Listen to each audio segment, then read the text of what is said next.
الحمد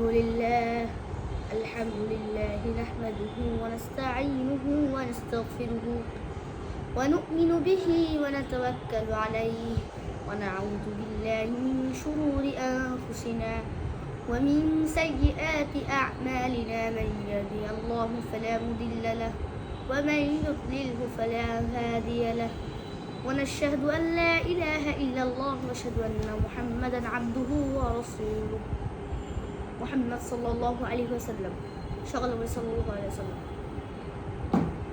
إنه لقرآن كريم وقال عليه الصلاة والسلام ما قرأ القرآن فاتبع القرآن تبتيلا صدق الله العظيم সমস্ত প্রশংসা সেই মহান আল্লাহ তাআলার দরবারে, যিনি সমস্ত প্রশংসার মালিক, যিনি আমাদেরকে সৃষ্টি করেছেন, সকল কাজ থেকে ফারেক করে, সকল বিষয় থেকে ফারেক করে আজকে আমাদেরকে এত সুন্দর একটা পরিবেশে উপস্থিত হওয়ার তৌফিক দান করেছেন।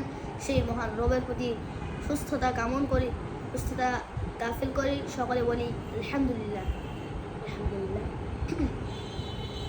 আমি শুরুতেই কুরআনুল কারীম থেকে একটি আয়াত পাঠ করেছি। সেই আয়াতটি হচ্ছে ইন্নাহু লাকুরআনুন কারীম। বিশ্বজগতের একমাত্র নবী, বিশ্বনবী হযরত মুহাম্মদ সাল্লাল্লাহু আলাইহি ওয়াসাল্লাম হযরত মুহাম্মদ সাল্লাল্লাহু আলাইহি ওয়াসাল্লামের কাছে যেই কালামটি নাযিল হয়েছিল সেই কালামটি হচ্ছে আল কুরআন।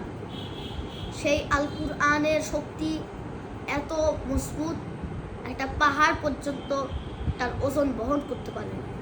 আল্লাহ তাআলা আমাদের নবী, প্রিয় নবী হযরত মুহাম্মদ সাল্লাল্লাহু আলাইহি ওয়াসাল্লামের মাধ্যমে এই প্রিয় কালাম কুরআনুল মাজিদ পাঠিয়েছেন।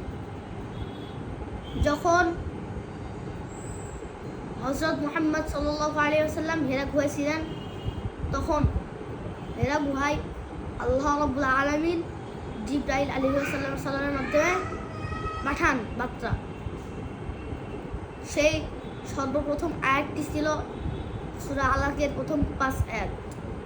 জিবরাইল আলাইহিস সালাম হেরা গুহায় নবীর কাছে আসার পরে নবীকে বললেন, হে নবী, আপনি পড়ুন, ইকরা বিসমি রাব্বিকাল্লাযী খলাক। নবী বললেন, আমি পড়তে জানি না। তখন জিবরাইল আলাইহিস সালাম দুই পাখা দিয়ে নবীকে চাপ দিলেন, বললেন, হে নবী, আপনি পড়ুন, ইকরা বিসমি রাব্বিকাল্লাযী খলাক। আবারও চাপ দিলেন, বললেন, আমি পড়তে পারি না। তখন আবারও বললেন, ইকরা বিসমি রাব্বিকাল্লাযী খলাক। তখন জিবরাইল আলাইহিস সালাম আবারও চাপ দিলেন, নবী আবারও বললেন, আমি পড়তে পারি না।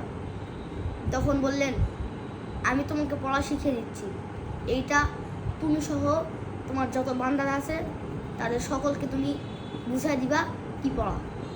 ইকরা বিসমি রাব্বিকাল্লাযী খলাক খলাকাল ইনসানা মিন আলাক আল্লামাল ইনসানা মা লাম ইয়ালাম আল্লাযী খলাকাল ইনসানা মা লাম ইয়ালাম সাদাকাল্লাহুল আযীম। এই 5টি আয়াত বুঝিয়ে দিয়েছিলেন।